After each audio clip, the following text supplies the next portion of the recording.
PT GTS International Tbk resmi melantai di Bursa Efek Indonesia. Pelaku pasar dan investor di pasar saham antusias menyambut IPO anak usaha PT Humpus Intermoda Transportasi Tbk. Manajemen PT Reliance Sekuritas Indonesia Tbk yang ditunjuk sebagai sole underwriter atau penjamin tunggal pelaksana emisi mengaku saham GTSI sangat diapresiasi karena atraktif dan prospektif. Tambahan pula, belum ada pesaing dari lokal yang mengangkut gas alam cair di tengah permintaan pasar yang berpotensi terus meningkat, seiring rencana akan mengurangi emisi karbon. GTS International menetapkan harga IPO sebesar Rp100 per saham. Perseroan melepas sebanyak 2,4 miliar saham atau setara 15,17%. Perseroan bakal memperoleh dana sebesar Rp240 miliar. GTS International akan menggunakan dana hasil IPO saham untuk membangun floating storage and regasification unit dan keperluasan investasi perseroan lainnya.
Dan pemirsa, hari ini PT GTS International Tbk resmi melantai di Bursa Efek Indonesia dengan kode saham GTSI. Kita akan membahas strategi bisnis GTSI untuk prospek investasi jangka panjang bersama Direktur Utama PT GTS International Tbk, Kemal Imam Santoso. Selamat pagi Pak Kemal, apa kabar Pak? Selamat pagi Zakri, baik, terima kasih. Baik. Anda sehat juga? Alhamdulillah sehat juga Pak. Ini sebelumnya kami ingin mengucapkan selamat juga kepada GTS International yang hari ini ya Pak ya, per hari ini mulai melantai di Bursa Efek Indonesia dengan kode saham GTSI. Baik, ini nampaknya tadi kalau kita sebutkan sangat prospektif dan juga atraktif. Kalau Anda sendiri melihat seperti apa optimisme dari pasar atau dari perseroan sendiri membaca pasar? Karena ini sudah 3 dekade, tapi menjadi salah satu yang baru masuk ke Bursa Efek Indonesia, sementara GTS International juga kita tahu ini sebagai pionir kapal tanker untuk LNG begitu. Seperti apa Pak, optimisme yang tergambar dari melantainya GTSI di Bursa hari ini? Terima kasih Zakri. Terima kasih para pecinta Berita Satu. Selamat pagi. Pertama saya sampaikan terima kasih sekali kepada para investor yang memanfaatkan masa penawaran umum beberapa hari yang lalu, yang kemudian pada hari ini saham GTSI mulai diperdagangkan. Bicara mengenai optimis, tentu kita yang beroperasi di Indonesia dengan memperhatikan semua kondisi makroekonomi, kebijakan pemerintah, dan pergerakan ekonomi secara umum, tentu kita semua layak merasa optimis walaupun di tengah kondisi yang pandemi yang hampir berjalan 1,5 tahun ya. Tadi tanya perspektifnya bagaimana? Prospeknya begini, bahwa GTS International ini kan beroperasi, lini usahanya adalah LNG, logistik dan infrastruktur. Jadi mengangkut LNG dengan kapal-kapal tanker kita ke tempat di mana LNG ini kemudian digaskan kembali, regasification namanya, untuk kemudian menjadi sumber listrik salah satunya. Prospeknya bagaimana? Ya selama kondisi secara umum baik, ya ini tentu sejalan dengan itu prospeknya juga akan baik. Kenapa? Karena demand-nya selalu dari waktu ke waktu berkembang. Karena apa? Karena kebijakan pemerintah juga sudah berkomitmen untuk menggunakan sumber-sumber energi yang bersifat ramah lingkungan, emisi rendah, dan juga menggunakan sumber energi yang istilahnya sustainable. Artinya dalam jumlah yang banyak ya. Contohnya adalah LNG. Nah, kemudian pertanyaan berikutnya satu perspektif. Apakah atraktif apa tidak berinvestasi? Ya tentu atraktif apabila bahwa underlying daripada investasi kita itu adalah memang sifatnya infrastruktur yang memiliki penggunaan jangka panjang, kami memiliki kontrak jangka panjang, dan juga kebutuhannya jangka panjang. Apalagi ini pemerintah kan sudah sangat berpihak, sangat menggalakkan penggunaan kendaraan mobil listrik. Bahkan akan diberikan tax break kepada penggunaan mobil listrik dan lain-lain. Nah, ini yang prospek jangka panjangnya ya demikian. Dan saya kira perlu saya sampaikan di sini bahwa kami GTS Internasional ini betul-betul perusahaan yang dikelola oleh bangsa Indonesia, dimiliki kapalnya milik bangsa Indonesia, berbendera Indonesia, dan tentu mengelola sumber energi milik bangsa Indonesia untuk kemakmuran bangsa Indonesia. Jadi ya karena itu kita sering menyebut kami adalah bagian dari energi anak bangsa. Baik, energi anak bangsa dan untuk memajukan dan menyejahterakan juga bangsa begitu ya Pak. Tapi kalau dilihat dari tujuan IPO untuk kali ini, pasti ada target-target yang ingin dicapai begitu oleh perseroan. Apa saja Pak dalam jangka pendek mungkin yang ingin dicapai dari hasil IPO yang dilakukan? Baik, saya jawab dari dua kelompok ya. Satu dari alasan-alasan keuangan ya. Baik. Tentu IPO ini kan salah satu corporate action yang bersifat untuk menambah modal ya.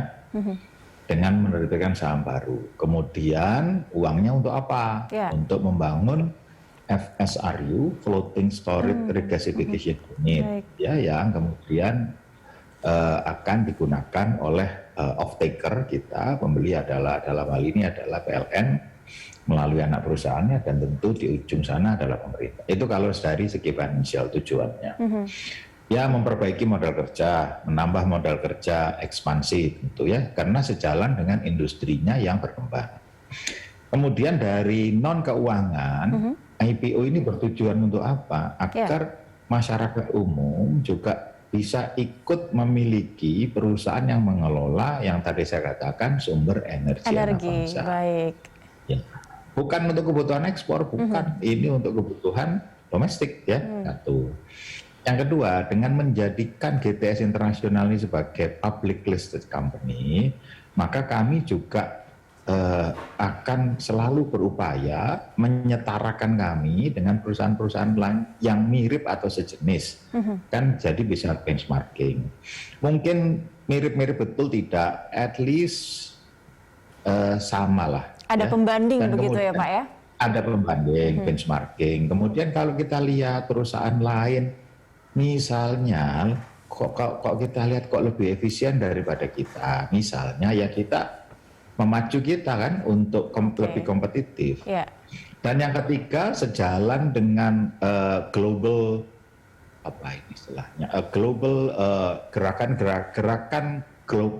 global corporation yang dalam koridor ESG, environment, social dan governance. Dengan zero emission gitu ya?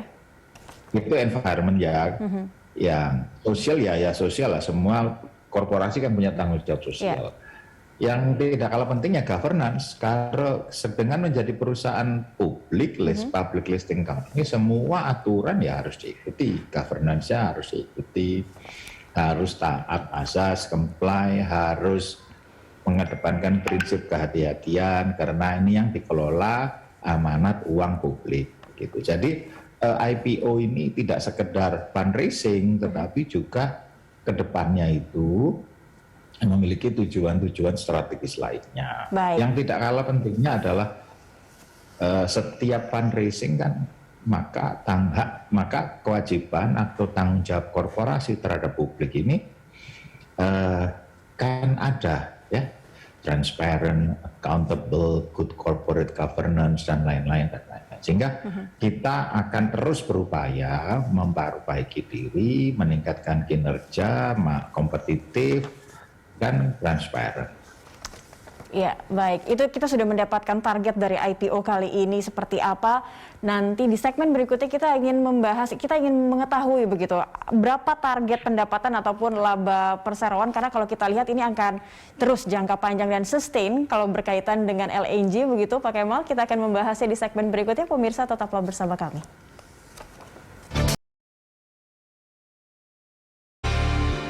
Kembali di Corporate Action, pemirsa, GTS Internasional berencana mengkonversi kapal pengangkutan LNG atau kapal gas Eka Putra 1 menjadi FSRU yang akan dioperasikan oleh anak usahanya yakni Anoa Sulawesi Regas sebagai bagian dari ekspansi. FSRU memiliki peranan penting dalam memotong waktu pengadaan logistik LNG dibandingkan membangun tangki penyimpanan dan regasifikasi di darat. FSRU tersebut bisa mulai beroperasi di tahun 2024. Beroperasinya FSRU berpotensi meningkatkan pendapatan GTS sekitar $72,5 ribu per hari. Perseroan juga memiliki margin keuntungan yang solid dengan tingkat operating profit margin atau OPM dan net profit margin atau NPM pada 2020 sebesar 54,1% dan 51,8%. GTS memiliki kepastian yang tinggi dari sisi kemampuan pembukuan pendapatan di masa yang akan datang, sebab kontrak pendapatan perseroan didominasi oleh time charter dengan durasi kontrak rata-rata 7 sampai 10 tahun.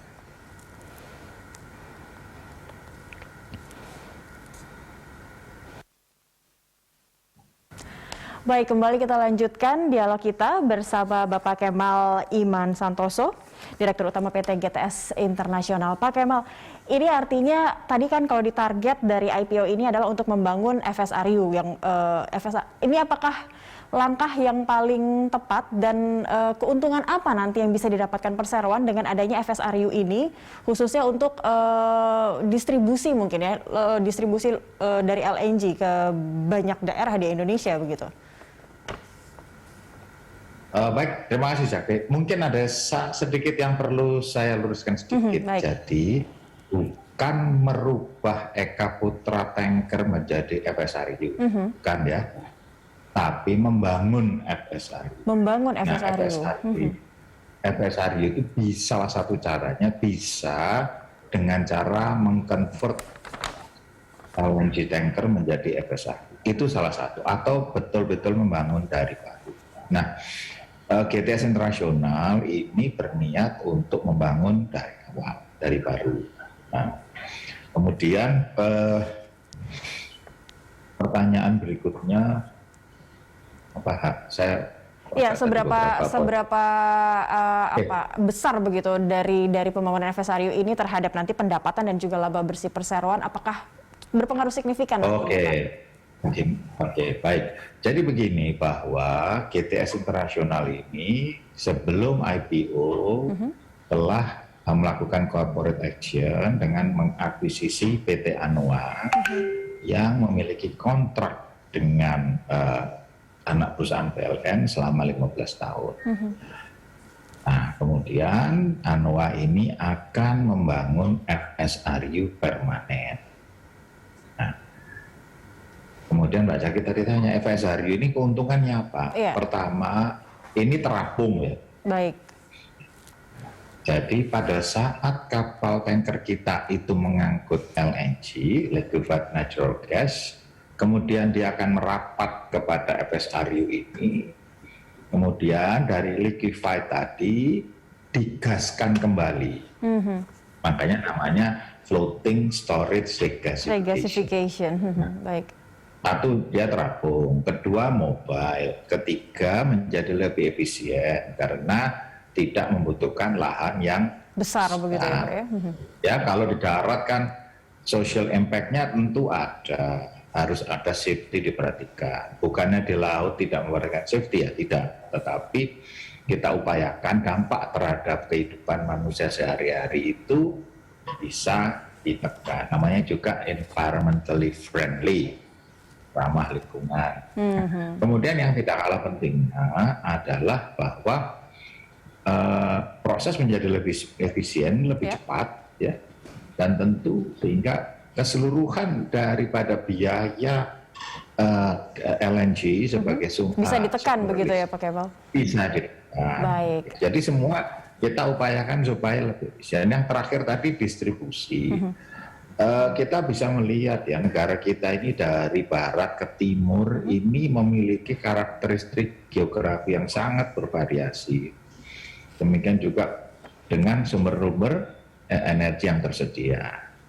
Sehingga nantinya secara geografis Indonesia ini sumber-sumber energinya akan berasal dari berbagai macam sumber, bisa solar, matahari, bisa angin, bisa air, ya, air terjun, bisa juga LNG, dan tentu yang tidak kalah penting adalah yang berasal dari fosil. Ya, dan distribusinya bisa dilakukan oleh GTSI dengan kapal-kapal tanker yang dimiliki saat sekarang, apalagi dengan dibangunnya FSRU yang baru begitu Pak ya. Betul. Kita akan lanjutkan Pak Kemal di segmen berikutnya. Mungkin kita ingin tahu seperti apa good corporate governance yang dilakukan di GTS Internasional. Sesaat lagi pemirsa, Dialog Corporate Action akan kembali usai jeda.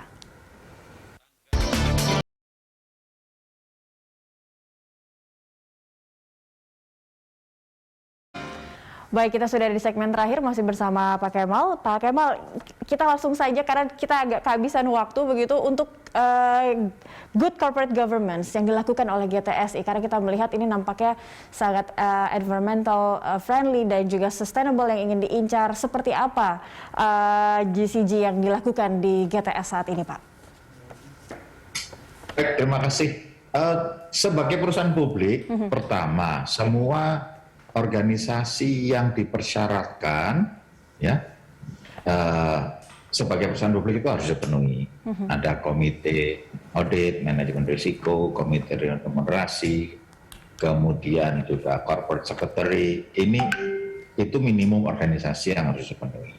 Kemudian selain itu juga kalau mengacu kepada undang-undang PT ya ikuti saja semua yang ada di Undang-Undang PT. Kemudian yang ketiga, bahwa keterbukaan informasi, ya apabila ada corporate action ataupun hal-halnya harus memberitahukan baik kepada bursa maupun kepada OJK. Baik. Keluar internally juga semua kegiatan atau boleh saya katakan bisnis proses, SOP, API, semua itu ya mengacu kepada regulasi, karena ini kan perusahaan publik.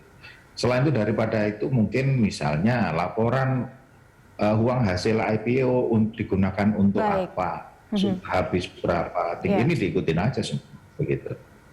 Baik, itu menjadi. Jadi sebelum perusahaan menjadi perusahaan publik pun kita telah menyiapkan ini sebenarnya, organisasi, ya semua SOP disiapkan kan. Tidak, hal-hal ini kan tidak bisa serta-merta langsung semalam dipersiapkan. Jadi persiapannya sudah lama secara internal. Ya harus berdandan berbenah diri dulu lah sebelum menampilkan diri di pasar begitu ya. Sama ya. Itu saja. Sepanjang kita mengikuti saja semua dan regulator kan berniat baik. Semua aturannya sudah ada. Ya diikuti saja. Gitu. Baik. kita tidak meragukan lagi karena sudah 30 tahun atau 3 dekade melayani publik, melayani bangsa begitu dengan energi anak bangsa tadi yang Pak Kemal sampaikan. Semoga sukses selalu dan menjadi yang paling menarik begitu ya di lantai bursa untuk minggu ke depan, dan selamat kembali Pak melantai di bursa terima untuk kasih, hari ini. Dukungan dan doanya. Baik, terima kasih Bapak Kemal Imam Santoso, Direktur Utama PT GTS International telah bergabung bersama kami. Pemirsa, mulai 2 November 2022, Berita Satu News Channel dan seluruh TV di Indonesia akan bermigrasi ke siaran TV digital. Saat ini siaran TV berlangsung secara simulcast atau siaran melalui frekuensi analog dan digital. Agar Anda bisa menerima siaran Berita Satu TV, gunakan TV digital atau membeli set-top box. Dengan siaran TV digital, gambar akan lebih bersih, jernih, dan canggih. Corporate Action akan kembali usai news update.